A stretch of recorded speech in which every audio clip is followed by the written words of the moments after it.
All right, folks. Lesson 1 today, the general math section. This is going to cover pages 4 through 9, is interest. I'm not going to spend a huge amount of time on this because it's a fairly straightforward thing, except for the second part. And we're going to actually get a chance to see how a calculator can be utilized in order to come up with the answer a whole lot easier. So I'm just going to give you the basics today on interest, and we'll move on from there.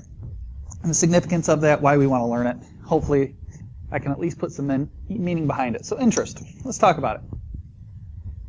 Way back in the day, well, for some of you way back in the day, for some of you it was like a year or two ago, you learned about this concept called simple interest. And all simple interest is, and you probably you may have called it the simple interest formula, but you really couldn't make sense of it because what the heck are they talking about? Why simple? You're going to find out in just a moment.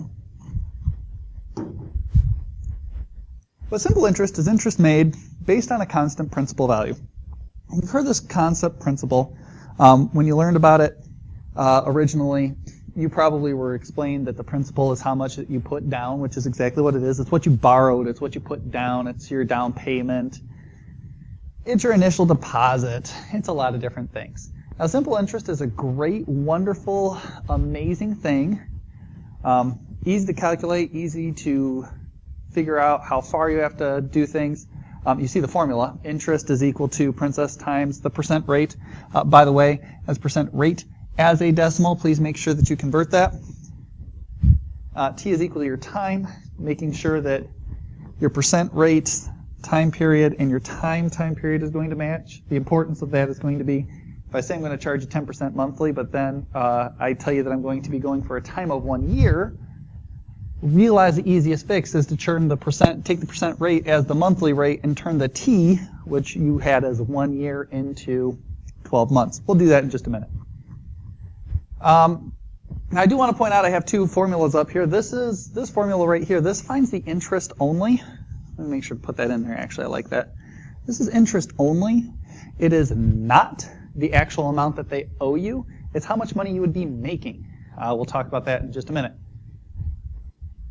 T, your total amount, is actually going to be your principal plus your principal times rate times time. Oh, look, that's your I value right up there. So you have to make sure that when I'm asking you about a total amount that we make sure, wow, I doesn't look like an I. It's bothering me. There we go. I feel better. But the total amount that we're dealing with in a problem is really what we're typically interested in. We want to find out how much we can make, but that's fairly easy. So here's an example. Let's say I've got a buddy of mine. A buddy of mine borrows $10. Why? Because I'm a nice person and I lend it to him. All right, now I realize I lend him to him, but you see the fact is I know and I understand some economics concepts, and I understand if I don't have the money, I can't do anything with the money. So what I choose to do is I charge them some interest on that. So let's say I choose to charge them 10% monthly. I'm going to do that over 1 year. Tell them that, you can pay me back. I know that you don't have the money right now, so pay me back this money in a year. And when you do that, we'll find out how much you owe. Or we'll figure out how much you owe me at the end of the year, and we'll figure out where we're at. Well, with simple interest, this is a fairly simple question. Principal is $10. That's easy. We need to turn this into a decimal, so let's change that into 10% as a decimal. And 1 year I'm going to turn into 12 months. Much easier to do this conversion than it is to have to mess with that conversion. Don't bother ever turning the percentage into something else if you don't have to. So let's take a look and let's think about how much they would owe me. If I went over a year, 4, 5, 6, 7, 8, 9, 10, 11, and 12. Ooh, that's a long chart. All right. If I were to take the P, remember we've got the two formulas. We've got I is PRT times R times T. So if I were to take this 10 times 0.1 times, in the first month it would be 1, we would find out that the interest in this would be, $1. Now, simple interest is really cool. Remember, I told you that the P doesn't change, so if I wanted to find out, whoops, actually I'm not going to make any interest this month, this is when I'm going to make the month. So I would make $1, okay? In the second month, I would make $2. In the third month, I would make $3. Then 4, 5, 6, 7. I know this is crazy. 8, 9. If you don't believe me, pull out your calculator or hand solve this. And we can see that if I were to substitute this in, the only value that would be changing is my t. So 10 times 0.1 is just going to be 1. 1 times whatever t value I pick gives me that. Now that doesn't mean that that is how much I'm going to have here. You see my total here would then be the principal plus the interest. So this would actually be 10 because that was when they first borrowed. After a month we'd have 11, 12, 13, 14, 15, 16, 17, 18, 19, 20, 21, and 22. That's right. I can count by 1. I don't know why I'm labeling all these, but now that I'm all the way up to here, I may as well finish it. Yay! And you can see that if my friend were to wait 12 months, I should be getting paid back $22, so that person would owe me an additional $12. Now that's simple interest. Very easy, not much to it, very, very, dare I say it, simple. But now we get into an interesting real-world problem. What if my friend maybe my friend needed the $10, but they could pay me back $1. And would it be fair to charge them interest on money that they technically paid me back?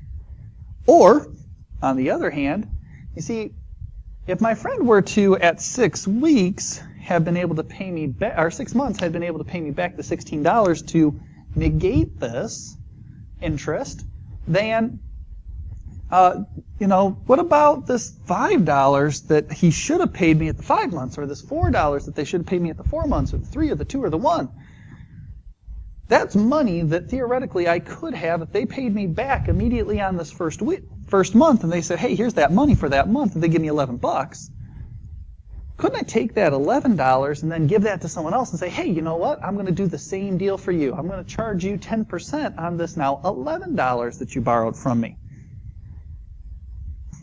The concept here is this concept of time value of money. See, money that sits in your pocket doing nothing doesn't help you. Money that I have now is not worth as much as money that I get later. And that's going to be something we're going to talk about in economics. If I have that $10 and I just sit on that $10 as a base interest, I'm not making money off of that, so it's just sitting there. I should be incorporating my interest into my interest principal and coming up with a different thing, and that is this concept called compound interest. Waiting for the turny thing, not responding. There we go. Compound interest. Interest made when the principal changes each compounding period. Now, compound interest is kind of a nut job here. The way that it works, so let me take that chart again. We're still going to take that same concept. P is going to be $10. My rate is 10% month per month. And my time is 1 year or 12 months. And I'm going to keep this same exact chart. So I have T going from 0 to 12.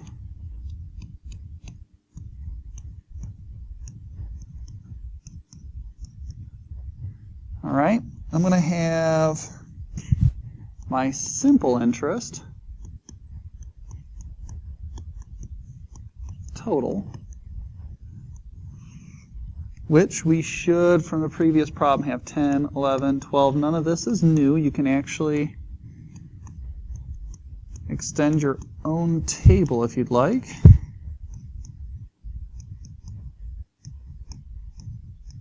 Now what I want to do is I want to introduce you to this concept of compound interest. See, compound interest works like this. Compound interest. And compound interest is always easier to do as a total. And then what we could always do is we can subtract the principal from the compound interest total to get the interest amount. See, compound interest total, when they first take the money from me, I'm going to start off with $10.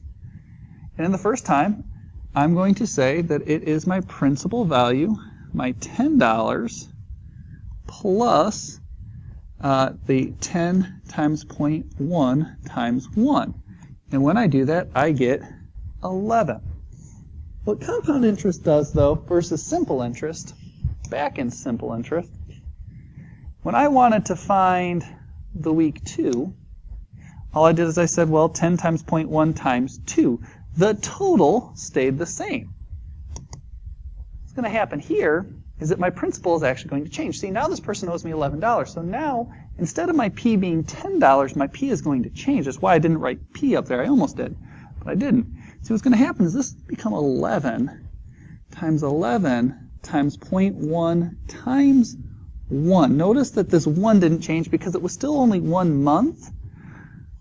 Oops, 11 plus. There we go. So now if we actually go through and do that math, we find out that I'm not going to make $12 off this person, but rather I'm going to make $12.10. Kind of draw some lines across so I can keep this all somewhat straight. So when I get to week 3, now I'm charging $12.10 plus the 1210 times 0.1 times 1, and I'm going to say that that person now owes me $13.31. Same thing for 14, and for 15, and for 16. I want to continue this process, and I'm going to stop writing down all the steps here in just a minute. Oh, wow. So 11 got a little screwy. I'm running out of space on the bottom. It's okay. We can do this. I'm going to write this down, the steps down a couple more times. So this is 1331 plus 1331 times 0.1 times 1. So now that one tells me that it's 1464. Let me do one more here. So now this is 1464 plus 1464. Notice that I'm not charging the interest on the $10 anymore, but I'm $14.64. Now this person suddenly owes me $16.11. Now if I continue down with the same exact pattern, the numbers start to get a lot more interesting. 1772, 1949, 2144, 2358. Holy moly. How about 2594? Okay, this is where things got a little screwy. So we're going to do this. And this is 2853. 2853. And at 22 weeks, folks, $31.38. The concept here is that if that person paid me back at the end of each month, I'd be able to make more and more and more and more and more and more money off of them. You'll notice at the 12th week, the end of 1 year, compound interest made an additional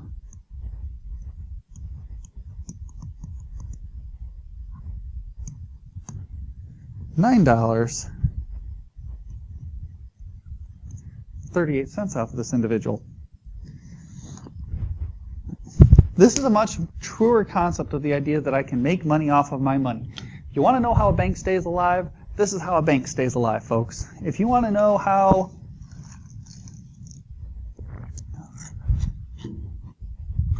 why car companies offer loans for cars, it's that even though they're not making as much money now on that vehicle, they know that in 6 years, 5 to 6 years, depending on how long your loan is for that vehicle, you're going to pay an additional $4,000 to $5,000 on that car itself. They understand that in that house that you bought for $200,000 at 3% interest every year, you're going to owe more. Now, that's an interesting thing. Let's talk about that real quick, because you'll notice that in this particular problem, this is an interesting point. That's 10% per month. In a simple interest concept, the rate is going to be given to you as a monthly rate. But in a compound interest problem, the rate is a little bit weird. So you're going to get this thing called an APR, which stands for annual percent rate. Now, the concept of the annual percent rate, and actually I want to go back and I want to just double check this real quick. 10 times 1.2.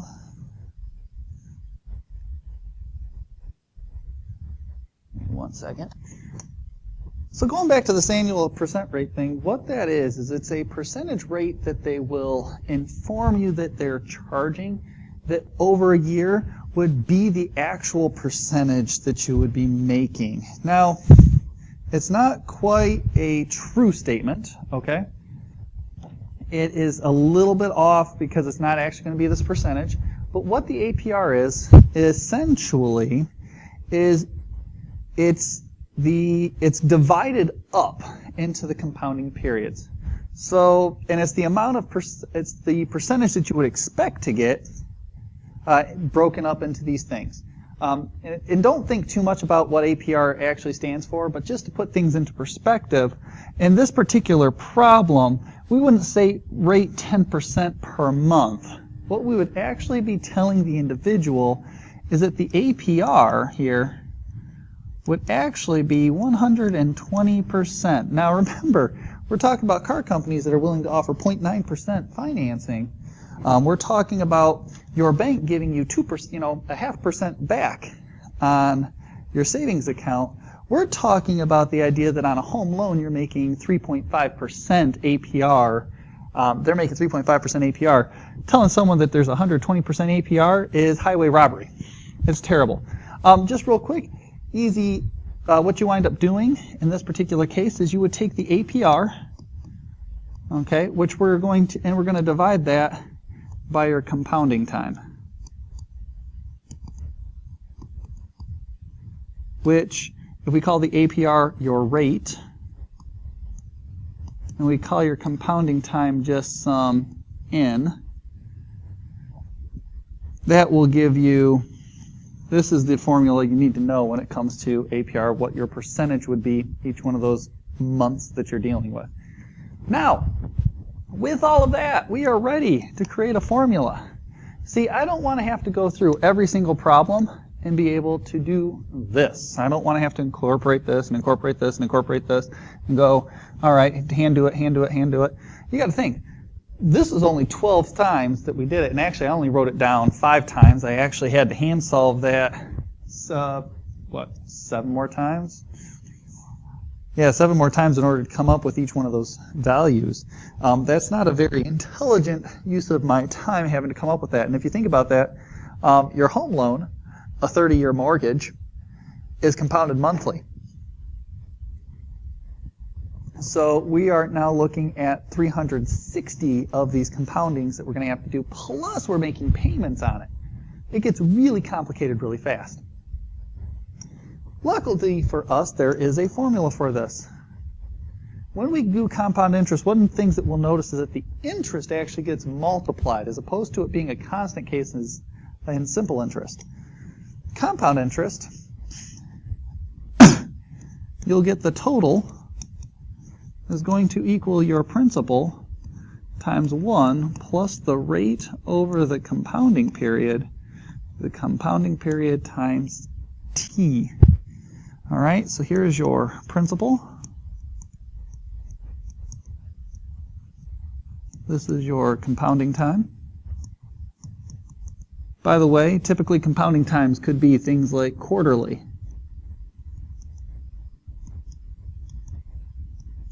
or you could have monthly, or you can have weekly.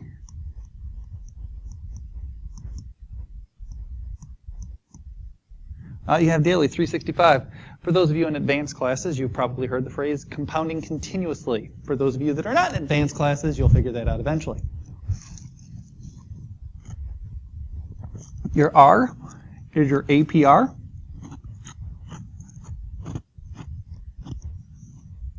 And your T is your time in years. Now, I'm going to tell you right now, solving this is a monster. Solving for N is miserable. Solving for T is going to require something called a log.